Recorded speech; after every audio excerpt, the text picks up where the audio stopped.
നിഷ്കളങ്കരായ ജനങ്ങൾ, പ്രത്യേകിച്ച് ഗ്രാമീണർ ഒക്കെ ചെന്ന് വിടുന്ന ഒരു വലിയ അപകടമുണ്ട്. അത് നിയമപരമായി അവർ ഒരു ശിക്ഷ ഏറ്റുവാങ്ങുന്ന ഒരു സാഹചര്യം വൈൽഡ് ലൈഫ് പ്രൊട്ടക്ഷൻ ആക്ടിൻ്റെ, അതായത് വന്യജീവി സംരക്ഷണ നിയമം 1972, അതിൻ്റെ വയലേഷൻ വരുന്ന ചില കാര്യങ്ങളുണ്ട്. അത് പലർക്കും അറിയില്ല. അപ്പോൾ അതിനെക്കുറിച്ച് ഒന്ന് ശ്രദ്ധിക്കേണ്ടതായിട്ടുണ്ട്. അപ്പോൾ ഈ അടുത്ത സമയത്ത് ഒരു 2 ദിവസം മുമ്പ് നരിക്കുനി, അതായത് കോഴിക്കോടിനപ്പുറമാണ് നരിക്കുനി എന്ന് പറയുന്ന ഒരു സ്ഥലം, അവിടെ ഒരാൾ ഈ വയലിൽ നിന്ന് ഒരു തത്തയെ കെണി വെച്ച് പിടിച്ചു. അപ്പോൾ നാട്ടിൻപുറത്തുള്ള ഈ തത്തകൾ മോതിര തത്ത എന്നറിയപ്പെടും. ആ കാണാൻ നല്ല ഭംഗിയാണ്, ഓമനത്തോണ്ട് നല്ല പച്ച കളറ്, അതിൻ്റെ ചുണ്ട് ചുവന്നത്. അപ്പോൾ ഇത് സംസാരിക്കും എന്ന് പറഞ്ഞാൽ ഇതിനെ നമ്മൾ പരിശീലിപ്പിച്ചാൽ അത് സംസാരിക്കും. പല വീടുകളിലും നമുക്കിത് കാണാം. ഈ കൂട്ടിലടച്ച തത്ത എന്ന് പറയുന്നത് നമുക്ക് കാണാം, കൂട്ടിലിട്ടേക്കാണ്. യഥാർത്ഥത്തിൽ ഒരു വലിയ ദ്രോഹമാണ് അതിനോട് ചെയ്യുന്നത് കേട്ടോ. ഈ പക്ഷി പറന്ന് കിടക്കേണ്ട പക്ഷികളാണ്. അതിനെ പിടിച്ച് ഈ കൂട്ടിലടയ്ക്കുമ്പോൾ അതിൻ്റെ സ്വാതന്ത്ര്യമില്ലായ്മ എന്ന് പറയുന്നത് എന്തുമാത്രമായിരിക്കും. നമ്മൾ ഒരാളെ പിടിച്ച് അമർത്തി വെച്ച് കഴിഞ്ഞാൽ അയാൾ ഇരിക്കും, ശ്വാസം മുട്ടത്തില്ലേ നമുക്ക് എന്ന് പറഞ്ഞ പോലാണ് ഈ തത്തയ്ക്ക്. അതിന് പറയാനുള്ള കഴിവില്ലല്ലോ, എന്നെ ഒന്ന് തുറന്നു വിടണം എന്ന് പറയാൻ കഴിവില്ല. കൂടെ കാണാൻ തുറന്നു കിട്ടിക്കഴിഞ്ഞാൽ അത് പറഞ്ഞു പോകും. എത്രയൊക്കെ പരിശീലിപ്പിച്ച തത്തയാണെങ്കിലും ഇതങ്ങ് പറഞ്ഞു പോകും.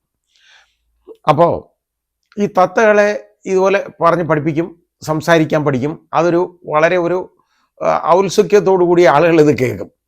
ആ തത്ത സംസാരിക്കുക എന്ന് പറയുമ്പോൾ എന്താണെന്നറിയോ, അമ്മേ, അച്ഛ എന്നൊക്കെ ഇത് വിളിക്കും. ആ വീട്ടിലുള്ള ആളുകളെയൊക്കെ വിളിക്കും കേട്ടോ. ചേട്ടാ, ചേച്ചി, ഇതെല്ലാം ഒക്കെ വിളിക്കുകയും കാര്യം പറയുകയൊക്കെ ഓരോന്നൊക്കെ സംസാരിക്കും. തത്തമ്മയ്ക്ക് വിശക്കുന്നു, തത്തമ്മയ്ക്ക് അങ്ങനെ വേണം, തത്തമ്മയെ പോവല്ലേ, ഇതെല്ലാം പറയും. പക്ഷെ അതിനോടൊപ്പം എന്താണെന്നറിയോ, ഇത് ചില ആളുകൾ ഇതിന് ഈ തെറി വാക്കുകൾ പറഞ്ഞു കൊടുക്കും. അത് വളരെ പെട്ടെന്ന് ക്യാച്ച് ചെയ്യും. പ്രത്യേകിച്ച് ഈ ചീത്ത വാക്കുകൾ അത് പെട്ടെന്ന് ക്യാച്ച് ചെയ്യും. അത് വരുന്നവരെ വിളിക്കുകയും ചെയ്യും കേട്ടോ. ഞാൻ കേട്ടിട്ടുണ്ട്, എൻ്റെ ഒരു ഫ്രണ്ട് ഒരിക്കൽ ഒരു വീട്ടിൽ ചെന്നപ്പം തത്തയെ വളർത്തിയിട്ടുണ്ട്, സംസാരിക്കുന്ന തത്ത. അപ്പോൾ അയാൾ വളരെ ഉത്സാഹത്തോടുകൂടി കാണാനായിട്ട് അങ്ങോട്ട് ചെന്ന് മുമ്പിലോട്ട് ചെന്ന് ഉഴുത്ത തെറി ഈ തത്ത വിളിച്ചു. അതോടുകൂടി ഇയാളെ ജീവനെ കൊണ്ടുപോയി. പിന്നെ ഇയാളെ ജീവിതത്തിൽ അയാൾ പറയുന്ന അയാളെ തത്തയെ കാണത്തില്ലെന്ന്. അതുണ്ട്. അപ്പോൾ ഇത് തത്തകളുടെ കാര്യം ഇതാണ്. ഇതൊന്നുമല്ല ഇതിൻ്റെ പ്രശ്നം. ഇത് നമ്മുടെ വൈൽഡ് ലൈഫ് പ്രൊട്ടക്ഷൻ ആക്ടിൻ്റെ, ഞാൻ നേരത്തെ പറഞ്ഞ വന്യജീവി സംരക്ഷണ നിയമം, അതിൻ്റെ 1972, അതിൻ്റെ 2ാം പട്ടിക ഷെഡ്യൂൾ 2 അതിൽ പെടുന്ന ഒരു വിഭാഗമാണ്.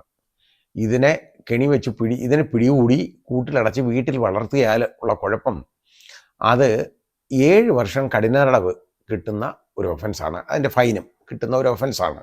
അതുവരെ വരാം, 7 വർഷം വരെ കഠിനതടവ് വരാം. അങ്ങനെയുള്ള ഒരു ഒഫൻസാണ്.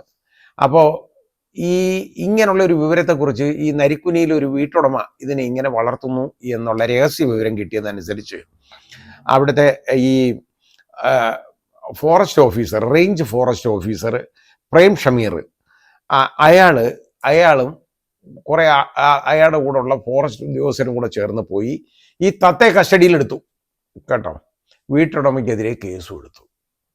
അപ്പോൾ അത് ഊരിപ്പോകാൻ വലിയ പാടാണ്.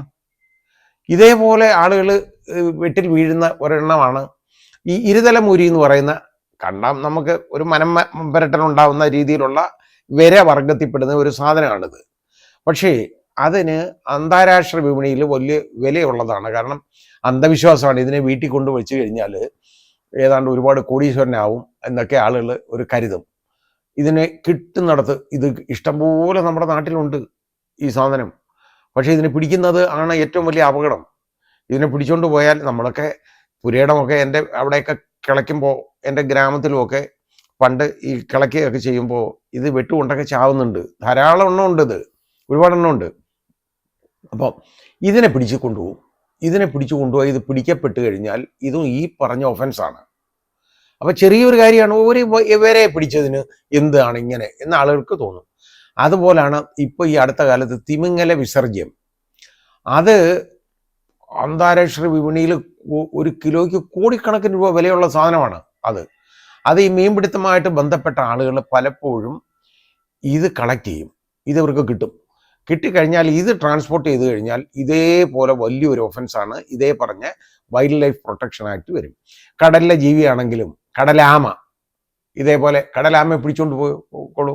അതും ഈ ഷെഡ്യൂളിൽ പെടുന്ന ഒരു വന്യജീവിയാണ്, വലിയ കുറ്റകൃത്യമാണ് എന്ന് പറഞ്ഞ പോലെ ഇത് അറിയാൻ വയ്യാത്ത ആളുകൾ ഇങ്ങനെയുള്ള കാര്യങ്ങളിൽ ചെന്നപ്പെടും. അതുകൊണ്ടാണ് ഞാനിത് പറഞ്ഞത്. അപ്പോൾ ഈ RF range forest officer Shameer ഇപ്പം എന്തായാലും ഈ വീട്ടുടമയ്ക്കെതിരെ കേസെടുത്തേക്കാണ്. അത് വളരെ അധികം ബുദ്ധിമുട്ടും. അതാണ് ഞാനിത് പറയാൻ കാരണം. നമ്മൾ ശ്രദ്ധിക്കേണ്ട കാര്യം എന്തെന്നറിയോ, വന്യജീവി അല്ലാത്തത് എന്താണ് എന്ന് നമ്മളൊന്ന് തിരിച്ചറിഞ്ഞാൽ മതി. അത് യഥാർത്ഥത്തിൽ 4 വിഭാഗങ്ങളേ ഉള്ളൂ കേട്ടോ. അത് മനസ്സിലാക്കാനാണ് ഞാനിത് പറയുന്നത്. അതായത് കോമൺ ക്രോ, നമ്മുടെ ഈ സാധാരണ കാക്കയുണ്ടല്ലോ, ബലിക്കാക്കയല്ല, സാധാരണ കാക്ക, കോമൺ ക്രോ, അത്. അതേപോലെ തന്നെ റാറ്റ്, എലി ചുണ്ടലി കേട്ടോ, മൗസ് ചുണ്ടലി, എലി ചുണ്ടലി. പിന്നെ അതേപോലെ ഞാൻ പറഞ്ഞു കോമൺ ക്രോസ്, സാധാരണ കാക്ക, റാറ്റ്, എലി, മൗസ് ചുണ്ടലി. പിന്നെ അതേപോലെ തന്നെ ഫ്രൂട്ട് ബാറ്റ്, അതായത് വവ്വാൽ, ഈ പഴങ്ങൾ അടിച്ചിടുന്ന വവ്വാലുണ്ടല്ലോ, ഇത്ര എണ്ണം മാത്രമേ ഉള്ളൂ വൈൽഡ് ലൈഫിനകത്ത് വരാത്തത്. പിന്നെ നമ്മുടെ വളർത്ത മൃഗങ്ങൾ, അതായത് ഇപ്പോൾ നമ്മുടെ ഈ പട്ടി, പൂച്ച, അതേപോലെ തന്നെ ഈ നമ്മുടെ പശു, കാള, പോത്ത്, ആട്, കോഴി, ഇതൊന്നും വൈൽഡ് ലൈഫ് വരത്തില്ല. ബാക്കി മുഴുവൻ വൈൽഡ് ലൈഫ് വരും. അപ്പോൾ ഒരു മരത്തിൽ ഈ പക്ഷികൾ കൂട് വെച്ചെന്നിരിക്കട്ടെ, അത് അതിൻ്റെ ഹാബിറ്റാറ്റാണ്. ആ മരം നമ്മൾ വെട്ടിയിട്ടാലുണ്ടല്ലോ വലിയ ഒഫൻസാണ്. കാരണം ഇതിൻ്റെ ഹാബിറ്റാറ്റ് തകർത്തതാണ് വൈൽഡ് ലൈഫിൻ്റെ എന്ന് പറയാം. എന്തിനു പറയുന്നു, ഉറുമ്പുണ്ടല്ലോ, നമ്മുടെ ഉറുമ്പ് ആൻഡ്, ഇതുപോലും വൈൽഡ് ലൈഫാണ്. വലിയ പ്രശ്നമുള്ള കാര്യമാണ് ഇത്. അപ്പോൾ ഈ ഒരു തത്തയെ പിടിച്ചു വളർത്തിയപ്പോൾ തത്തയെ പിടിച്ചു വളർത്തി അതിനെന്തോ കുഴപ്പം എന്ന് ആൾക്ക് തോന്നും. പക്ഷേ അത് നമ്മൾ നിയമപ്രകാരം കുരുക്കിലാവാനുള്ള വളരെ സാധ്യതയുള്ള ഒരു കാര്യമാണ്. ശ്രദ്ധിക്കണം. പക്ഷിയെ കൊണ്ട് കച്ചവടം ചെയ്യുക, പക്ഷികളെ കൂട്ടിലടച്ച് വളർത്തുക, ഇതൊന്നും നമ്മൾ ചെയ്യാൻ പാടുള്ളതല്ല. പിന്നെ എല്ലാ മീനൊന്നും ഇതിനകത്ത് വരികയല്ല. മീൻ വളർത്തൽ അതൊന്നും പ്രശ്നം വരത്തില്ല. അക്വാ കൾച്ചർ ഇങ്ങനെയുള്ള കാര്യങ്ങളൊക്കെ ചെയ്യാം നമുക്ക്. പക്ഷേ വൈൽഡ് ലൈഫിൻ്റെ പരിധിയിൽ വരുന്ന ഈ കാര്യങ്ങൾ ഏതൊക്കെയാണെന്ന് നമ്മളൊന്ന് തിരിച്ചറിയണം.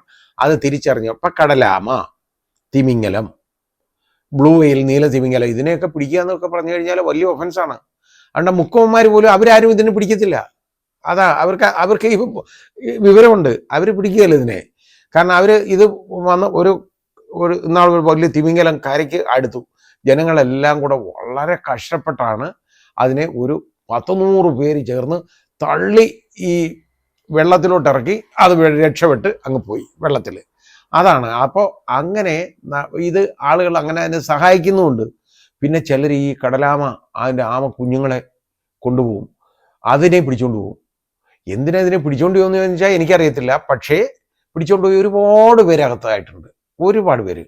ജാമ്യം കിട്ടത്തില്ല ഇതിനൊക്കെ. അപ്പോൾ എപ്പോഴും നമ്മൾ ഈ നിയമത്തിൻ്റെ പരിധിയിൽ നിന്നുകൊണ്ട് ജീവിക്കാൻ നമ്മൾ പഠിക്കണം. നിയമം ലംഘിക്കാതിരിക്കാനുള്ള മാർഗം നമ്മൾ പഠിക്കണം. അതിന് നിയമത്തെക്കുറിച്ചുള്ള ഒരു അവയർനെസ് വേണം. അതാണ് ഞാൻ ഇതുകൊണ്ട് ഉദ്ദേശിക്കുന്നത്. ഇതുപോലെ ഇതിപ്പോൾ ഒരാൾ എൻ്റെ അടുത്ത് ചോദിച്ചത് കൊണ്ട് ഞാൻ ഇതിനെക്കുറിച്ച് പറഞ്ഞതാണ്. ഇതേപോലെ ആർക്കെങ്കിലും എന്തെങ്കിലുമൊക്കെ അറിയാനുണ്ടെങ്കിൽ ചോദിക്കാം. അത് എപ്പോഴെങ്കിലുമൊക്കെ ഞാൻ അത് പറഞ്ഞു തരാൻ ശ്രമിക്കാം.